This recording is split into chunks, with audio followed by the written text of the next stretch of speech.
to need to use and interact with robots.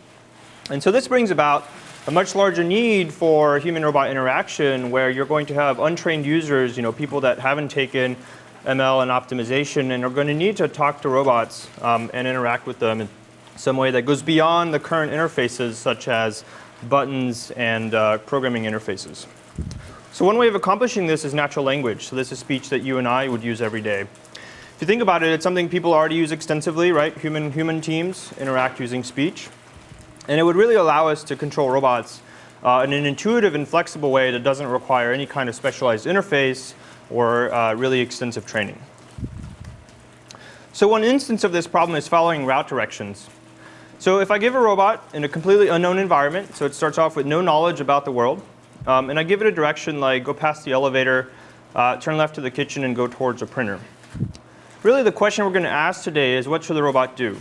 And ideally, what we'd like to have is come up with a sequence of action that takes the robot towards the environment, explores if we need to, if we make an error, backtrack, and then explicitly declares when it reaches the printer, just like there. So let's look at why this is hard. So first, we have to understand the meaning of language. So let's give a simpler direction like turn right towards the elevator. What does it really mean? What is in there that we can use?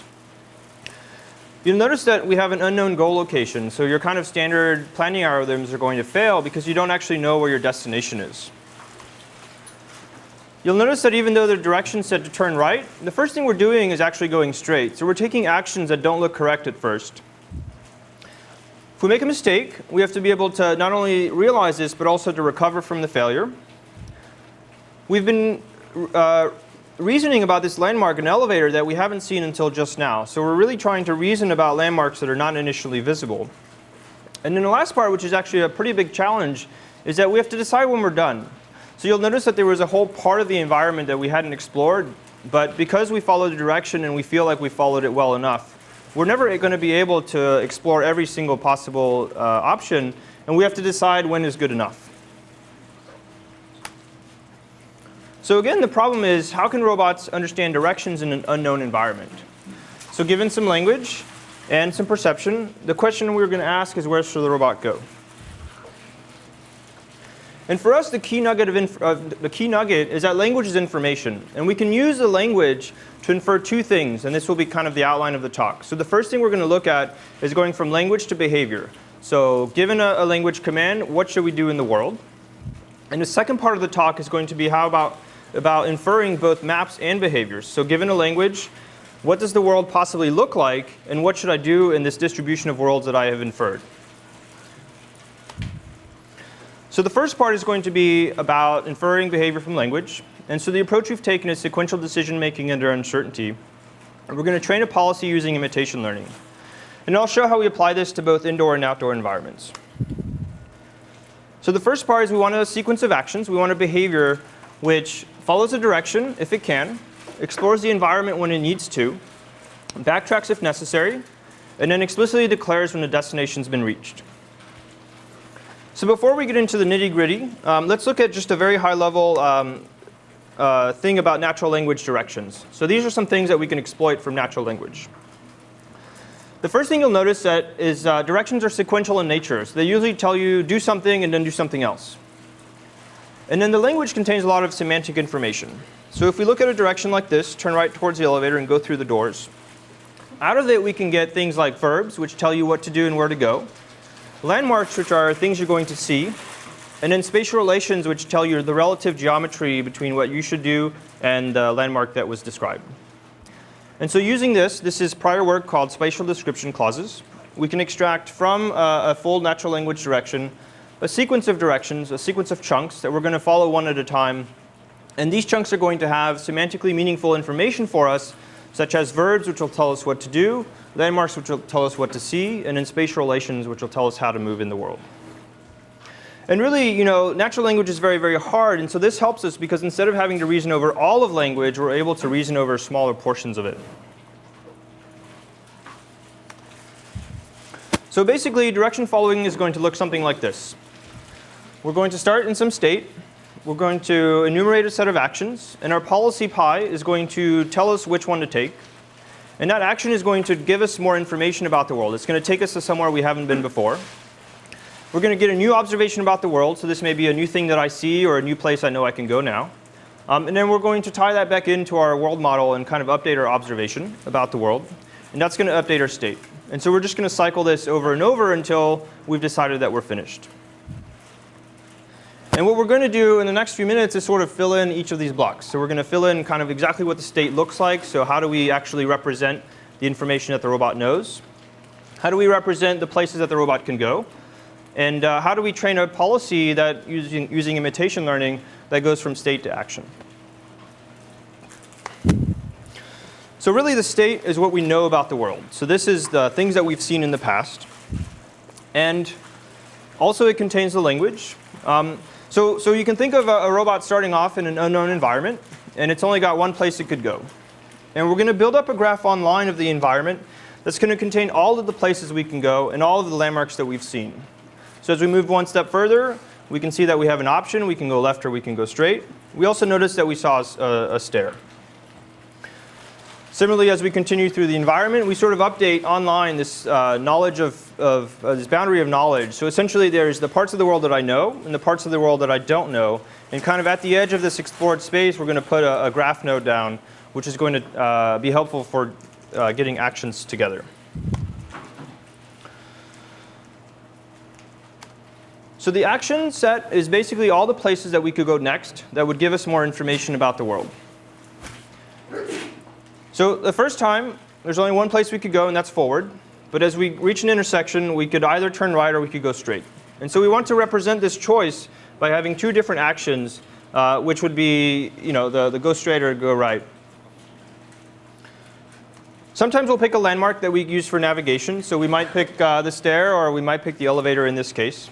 And you'll notice that the action set kind of grows, but we also keep track of the places we haven't been. So if we went straight here for the stairs, we actually want to remember that that was an option, and that's going to help us for recovering from errors because we'll remember that we were able to go back to somewhere, even if it wasn't really useful information at the time.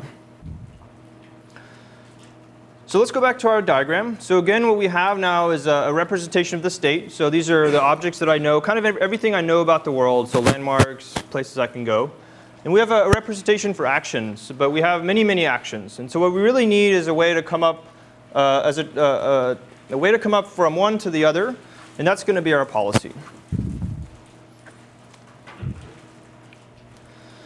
So the policy is going to be parametrized as a linear sum of features, and these are features of the state-action pair. We can break down the state-action pair in terms of the language, the semantic map, and that's going to help us reason about the individual components. And really what we're going to do is essentially try to learn a cost. So we're trying to learn these weights W, and we're going to learn a cost function, which is going to give us a cost for each particular action. So in this case, we have a state with two actions possible from this state. And what we want is really just to figure out a cost. What would it cost for me to turn right here, and what would it cost for me to go straight? And ideally, because this was the incorrect turn, we want to be able to predict that we should go straight in this case. So this should be a lower cost action. And so really what we want to be able to do is learn this weight vector W, which is going to follow the direction correctly given a state.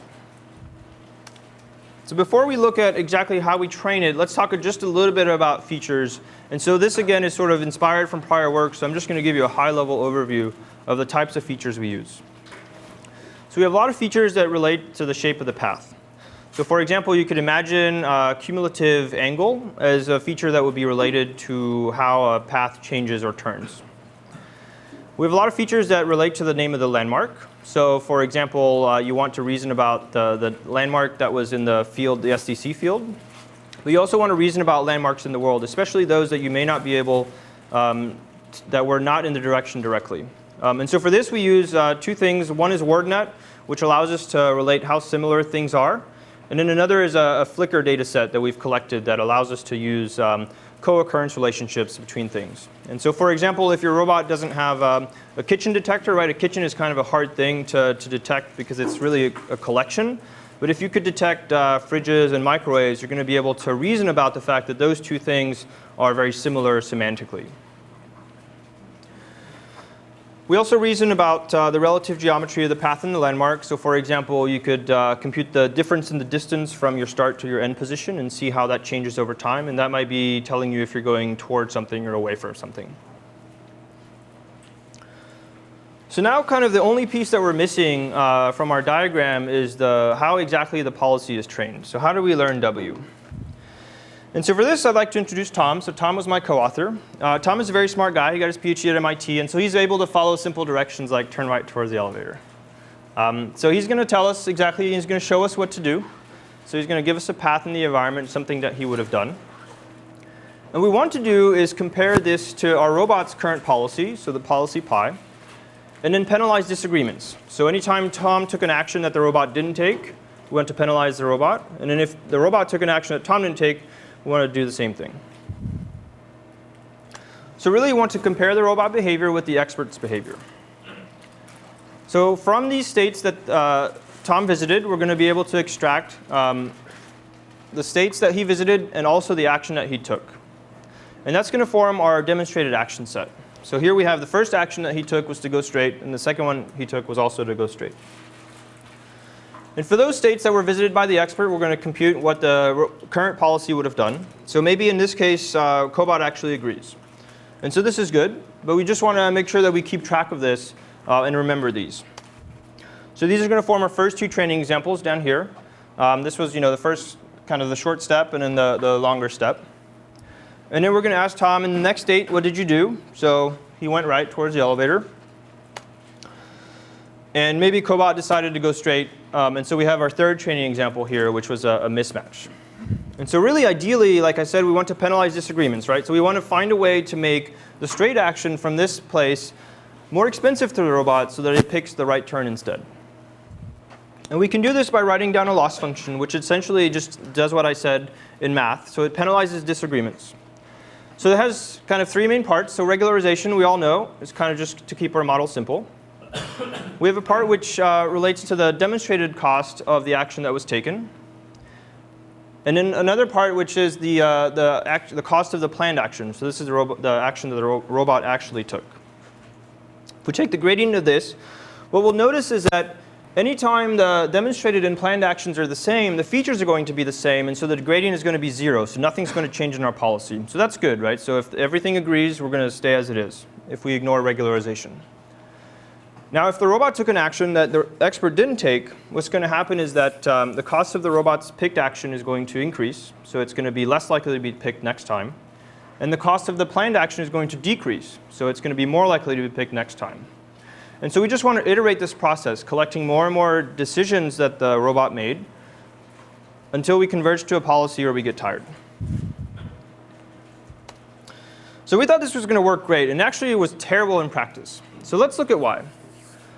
So if we have a slightly different direction, and here we just have a lift instead of an elevator, we reach a state that was never before visited any time during training. And so because we had no training data, our policy does arbitrarily bad in these areas that we have no information about. And what ends up happening is that we have two terrible options, so we make even more terrible choices, and we just get worse and worse and worse. And if you can imagine, if there was another part of the direction after this, we would get even more lost because we would be following a completely wrong direction in a wrong part of the environment. So really, this was bad. And for us, the solution was to do an inversion of imitation learning, where essentially, instead of training only on the states that the expert visited, so the person following the direction, we want to allow the robot to explore freely and to roam in the environment, and then ask the expert what they would have done. And this is going to allow us to reason about what to do even if we don't have training data directly from the expert. So now instead of asking Tom first, we're going to ask the robot, what would you do? So the robot takes the first three actions. And now for those states that were visited by the policy, again, so not just the expert, but visited by the policy, we can compute what the demonstrated action should be. So this is very similar to the previous case because there's no disagreements. So everything is the same. But the key nugget is what comes next. So here we're going to allow the robot to move to a place that it hadn't seen before. And we're going to get more and more information about the environment. So here the robot's going to go to a part of the world it hadn't seen before because the expert didn't travel there. And it's going to make a decision. It's going to take an action. And only then will we ask the expert, what would you have done in this state? Now, like I said, Tom is a really smart guy, so he knows how to not get lost. So he's going to be able to backtrack and kind of remember the last part that was correct and go up to the elevator as he should be. So if you think about it, because the robot ends up in lots of places that we hadn't visited, this allows us to train error recovery. And so this gives us many, many more training examples, especially cases of failure that we want to be able to account for when the training and test data don't exactly match. And as we'll show in validation, this was really, really helpful. So the whole pipeline looks a bit like this. So we have our current policy. We're going to generate a bunch of training examples. We're going to query the expert's policy to see what they would have done. That's going to generate our training set. And we're just going to optimize our loss, take the gradient, and change the policy and run it again. So we're going to do this a few iterations. In practice, it's about 25 iterations. And if you're familiar with some recent work in imitation learning, this is very similar to Dagger and CERN, that both kind of allow the policy to explore the environment and get more information while collecting training data. And so this provides much better performance in practice because we were explicitly training our policy to recover from errors.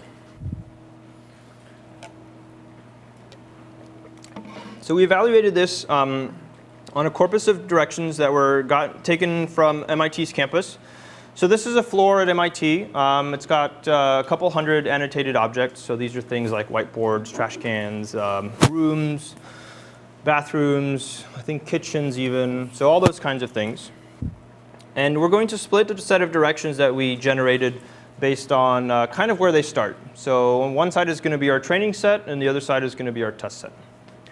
And as a success metric, we're going to look at two things. First is the distance to the goal. So how far away are you from where you should have been? And then the other is kind of a binary threshold. So if you completed it correctly, we're going to say that you've reached the destination within 5 meters. So that's about 5 meters for a direction. And we think that's a pretty reasonable cutoff. So that's kind of the main criteria we're going to try to evaluate. So let's look at one example that we were able to do a recovery for, and then we'll look at sort of more aggregate results later. So the direction was turn right towards the whiteboard, go past the water fountain, and go straight to the couches. And on the right, I've kind of highlighted the challenges that we talked about earlier. So we have to understand the meaning of language. We take actions that don't look correct. We have to recover from errors, reason about landmarks that weren't visible, and then decide when to transition. So understanding the meaning of language comes from this SDC representation that we had. So we parse out kind of the language and look at what are the individual chunks. And what I've shown here is the colors match up. So turn right towards the whiteboard is the first chunk, past the water fountains is the second chunk, and so on and so forth. But remember that the robot is starting off with only local information, so only what it could see. So at the beginning, we have really no information about where the whiteboard is or the water fountain or the couches or anything like that. So the robot takes actions that don't look correct at first. And it actually ends up in a state that it shouldn't have gone to, right? So we missed the turn for some reason. But because we learned to backtrack, we're able to recover from this mistake and realize that here there is no action that looks correct. There is no right turn. And really the best thing to do is to go back and take the right turn that we missed, and then transition to the next chunk, and then transition to the following chunk, and then reach the couches. Actually, I think in this corpus, the couches are all labeled as sofas. So we do some kind of semantic generalization across landmarks, which I think is pretty cool. So if you look at our whole corpus of about, I think, 30 directions, our approach gets about 80% with 2.5 meters average error. And if we look at the supervised learning approach, which was the first approach where we only asked the expert what would you have done and didn't really try to let the robot explore, we notice that we get fewer directions that are completed and much higher error. Obviously, we beat random, which is good. It's always good. So really the key nugget that we should take away from this is that if we want to recover from mistakes when it matters, so at test time, you should make mistakes when it doesn't. So this is at training time. And for us, this means really training on more states than just what the expert showed you. And this allows us to recover from errors. So this is MIT's campus, where we just had the data set that we showed. And this is obviously us. And so there's a friendly rivalry between the two schools you may not know. Not about who is the best professors or students, but who is the most confusing building. If you've ever been to Stata, very confusing, but you all know how confusing Gates is. And so the question I wanted to ask is, if I want to graduate quickly, which building should I go to test my robot? So what we did is we trained a policy on the MIT data that I showed earlier. So this was the data that we had for the validation. And we actually ran it just like this on CMU's campus. So this is on the 7th floor of Gates, I think, and Cobot just running around. So this is a building we had never seen before. Full disclosure, we're not actually doing perception, so we just have an annotated map of objects, and we're kind of revealing it to the robot as it moves and it reaches a position where line of sight is preserved. And really, it was quite amazing that we were able to take a policy that was trained in a completely different building, completely different state, different geometry, different scale, et cetera, and really just apply it just like that with no changes to a completely different environment. And so this was really just a really cool demo, and Cobot in general is just a really excellent robot to work with. After we worked out all the bugs, this actually worked first try in real life. That was quite amazing for a roboticist. We're also able to do error recovery. So this was, I'm showing kind of an overhead view of what actually happened. I'll show the video towards the end. We had a direction, go past the bathroom, turn left, go left to the elevators. And then the full path is here. And again, the robot starts off with only local information about the world. So in this case, it might be able to see the bathroom, but it certainly wouldn't be able to see the left turn or the elevators. So the robot followed direction correctly and sort of missed the turn. And I think here it's because it's kind of a dogleg thing. And really, again, we were able to recover from this mistake. When we reached the end of the hallway, we realized that there was nowhere else to go, and that the next best thing was to come back and then take the left turn that we missed. So the next part of the work was to see if we could apply this to outdoor environments. And so these are the kinds of buildings that we're working with. And so we've shown that it worked at CMU. It shows that it works at MIT. And so I'm sure the question you're asking is, does it work in the snow? So the answer is yes. I was fortunate enough to be part of a field test where we went to the middle of Pennsylvania in December and ran after robots outside. But really, for us, we wanted to see if we could do the whole pipeline. So we included perception. We included reasoning about landmarks sort of in more larger geometry. And we're able to follow the direction quite well. So here again, kind of the top left is our view of the robot. Bottom left is the perception kind of annotated map or annotated image. And then on the right, we see the overhead view of kind of what the robot's representation is. And so we're able to follow the direction quite well. This was, go back to the back of the building to a traffic cone, something like that. So I'm not going to let this play all the way, but really it sort of motivated the next part of the work, which was to reason about parts of the world that we haven't seen. So like I mentioned, language is information that we want to be able to use. So we showed how from language we can get directly to a behavior. So we learned a policy that followed directions by taking a sequence of actions. And now we wanted to take one step further. We actually want to train both a behavior, which is a sequence of actions, but also a set of maps. So if you tell your robot, close your eyes, I'm going to tell you what the world looks like, what we've essentially been able to do is generate a distribution of environments that the robot can then use to plan.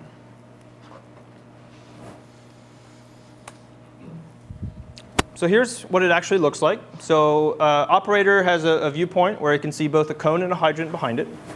And it says, go to the hydrant behind the cone. The robot, however, only sees the cone. So from the robot's perspective, there is only one object in this world, and it's the cone. But really, if you think about it, there's a lot of information that's implicit that's contained in the direction, and we're going to be able to use this to build up a distribution of the way the world could look like, assuming that it looks as the person described it, right? So if the person tells you the wrong thing, then you're kind of hosed either way. So our loop looks a little bit different now. We still have a state representation, which looks very much the same as before. The actions are going to be pretty much the same, just in a different type of graph. But now, instead of just coming up with a policy, we want to come up with both a map distribution, so a distribution of environments that the world could be, and then a belief space policy, which will reason about this distribution and try to both gain information and follow the direction. And really, this map distribution allows us to fill in the missing parts of the environment that we haven't seen before. So this was, what's behind the cone? at least to some degree. So you can think of it as the robot imagining the places it hasn't been to quite yet.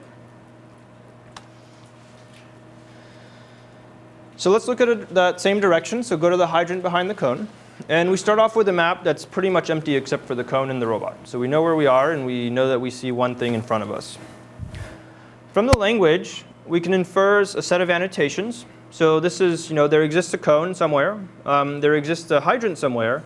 And there's some relationship between the two that we can infer from the direction. And from this, we're going to be able to generate samples from our map distribution.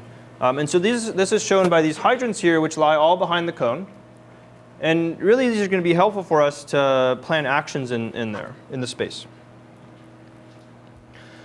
We don't know which one is correct. We don't even know that any of them are correct. But if we're able to update sort of the likelihood of these things, we're going to be able to generate behaviors that take us to the true destination. And so this is what we're showing here. So we've come up with a belief space policy, which is, I will say is very simplistic. It sort of just uses a very greedy next step, next action thing. And now instead of trying to reason about only one destination, we're reasoning about the expected value of an action by essentially solving a planning problem to every one of the hypothesized destinations. So on the left, I'm showing the start where we have two cones, the landmarks just in front of the robot. That's starting here. And then we generate a bunch of samples in the back. We don't actually know which cone the hydrant is behind, but we're able to generate many, many samples that would satisfy the relationship that was given. As we move about the environment, we do see a hydrant, and it is behind a cone. And so essentially what we're doing is downweighing the particles, the hypothesized worlds that did not match with our perception.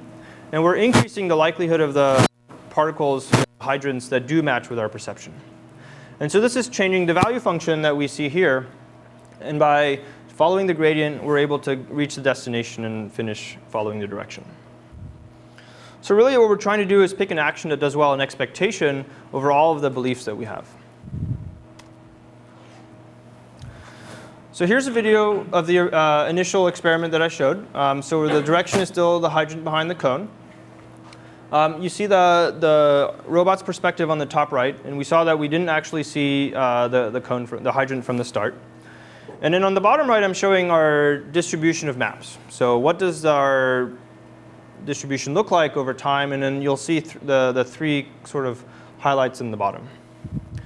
So you'll notice that as the robot moves, it's downweighting the samples that don't agree with reality. You'll also notice that we have a pretty short sensing range. So we don't actually really see anything until we're within a few meters of it. Even though it has a tag, and in ideality, it would be much, much better than that. But so we're able to use perception, some form of perception. We're able to use decision making to take us places that we will observe more things about the environment, and just reason about the parts of the world that we haven't seen. We ran this 12 times, so 6 times with 2 different setups. So in one case, we drove the robot around and gave it a full map of the world. So it knew exactly where the cone was, and knew exactly where the hydrant was. We drove it back to the start position, and we said, go to the hydrant behind the cone. And in this case, not surprisingly, we were able to follow the directions 100% of the time, reach the destination in about under 30 seconds. In the partially known case, we're starting off with the case where we have only one landmark in the world. So we only see the cone, and we're still trying to get to the thing that's behind it. And what was pretty cool is that we were able to reach pretty close, not exactly, but pretty close to performance of using a full information, the full map. And so really this for us meant that we've been able to use language as a sensor to build a map. So just as you would have a camera or a laser scanner that builds a map, we're able to use language to fill in the parts of the map that we can't see directly. Cool. So kind of to wrap up, language is information that we can use. We're able to use it to infer behaviors through a known environment. So this was training a policy to follow directions using sequential decision making under uncertainty. For this part of the work, the real insight for us was that exploiting the structure of the problem during learning was very important. So this was the idea about training in more states than the expert visited and allowing the policy to make mistakes. The second part of the work, we were able to infer map distributions as well as behaviors that told us what to do and the way the world could possibly look like, even though we hadn't seen some parts of it. This gives us a prior over the landmarks in the world and is able to help us come up with better behaviors. What's been really cool working on this is being able to generalize very similar work across a variety of environments, so both indoor in 2 different places, as well as outdoor in a couple of different scenarios. Cool. So I'd like to thank a bunch of people that worked with us. And this is the direction where we actually make a mistake. And so we just passed the bathroom here on the left. And we're going to go straight and then sort of backtrack. So thanks very much.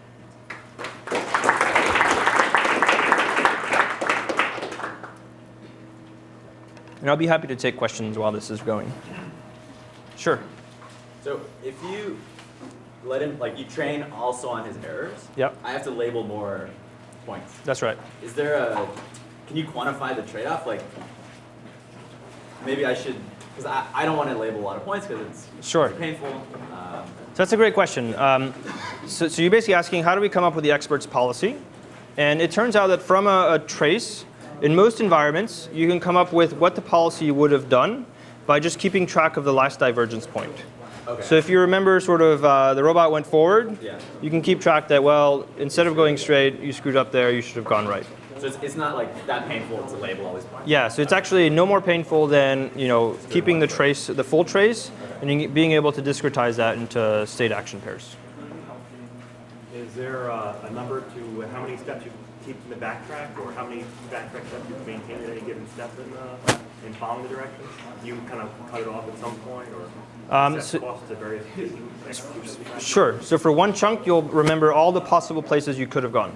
Okay. And once you complete the chunk, you kind of forget? You throw that out. And we're working on that as future work, actually. So you can think of a big problem where the direction looks correct, but maybe there was some ambiguity. So I told you to turn right. There were 2 right turns. And the direction looked correct, but because you're throwing away all that information and you move on to the next chunk, you really needed to keep around something about the past that maybe if the world doesn't look as it should from now on, I should backtrack sort of at a higher level. Is there any maximum number so far in your past, number of backtracks you kept at any given step? What's the maximum number of backtracks? Maybe any given example you've gone through? So I like to think of the actions as more information gathering and not necessarily backtracking, because it's the same action whether you're saying I've made a mistake in coming back, or you're saying I want to go down this hallway because I think there's more information there. That would be on the order of dozens to hundreds for the latter work, especially. 2 questions. Sure. So one is how you parse the instruction itself. Yeah. And the other is during the training and haste, is there any kind of assumption that whatever the expert didn't do is actually wrong? But if you have say multiple correct answers, the expert just happens to pick one. Yeah, so for sure. So I'll answer the second one first. Yeah, it's definitely true that we want to train a policy to approach the expert's behavior. And so for us, that just means that whatever the expert did needs to be optimal and was optimal in this scenario. So almost by definition, that was the optimal thing to do. So if there were multiple options, it's always kind of an issue for that. As far as parsing, so the work on Cobot, we have a very simple hand-tuned parse. Most of the experiments, we actually use a hand-annotated parse. For the experiments that were on the Husky, the second robot outside, we have a parser that Tom Howard is the person I can put you in touch with. So that's a kind of a robotic-specific parser that they trained up to parse and go directly from unstructured natural language to the parsed SDCs. Yep, Glenn. What's sort of the world for us? Figuring out where, say, a hybrid is probably easier than inferring, generating samples of the topology of an environment. Yeah, absolutely. So one of the examples earlier did have some ambiguity, and so in those cases we'll try to oversample. So it's better to put cones or hydrants where they shouldn't be, and we'll go check it out and decide that they're not, than to do the opposite. Right. So is this basically, are you limited in an inferring environment from the instructions just to, say, positioning of landmarks? Or can you actually start reasoning about building the topology of the core. Right. The topology would be awesome. Right now, that is a big issue with our work, is that we mostly deal with open environments. So, things 2 rooms down, that's pretty difficult for us right now. Yeah. Yeah. Just the representation. Right. Sure. I think I missed the details of exactly how you did the exploration. Okay. So in some sense, Dagger and CERN, they do exploration naturally with making mistakes. Yeah. How does yours differ from that? Exact way. Same way. So we start the policy with basically arbitrary data, make a bunch of mistakes, tell you what the expert would have done, get the policy to be a little bit better, and then just iterate on that. We also do Dagger does a trick where they also sample, they both sample what the policy would have done, but also what the expert would have done. And this gives us more data about the correct behavior. So we both get mistakes and demonstrations of correct behavior. Yep. Really stupid question. When you were comparing your Dagger-ish approach, you really need a name for it, to the just learn on the expert behavior. Yep. Did you, did you control the total amount of expert information? Did both approaches have the same amount of expert intervention? So it certainly didn't, because in the Dagger case, you're allowed to make mistakes and make longer term mistakes. But as far as the information that's used total. What was the total amount of expert effort to train both of those policies kept the same? Yes, but only because we were able to do the thing about inferring the expert's policy. So essentially, the expert's policy is, for us, given assuming that we have a path. So if you have a path, and I can tell you for any state what you should have done. So the effort was the same, the information is the same. The number of training data points is obviously much higher in the case of the Dagger-like approach. And that raises a question of if you were forced to keep the number of data points the same, say you couldn't just extend your expert information, is the Dagger-like approach actually, or where would the Dagger-like approach and expert learning match or compare the same amount of information?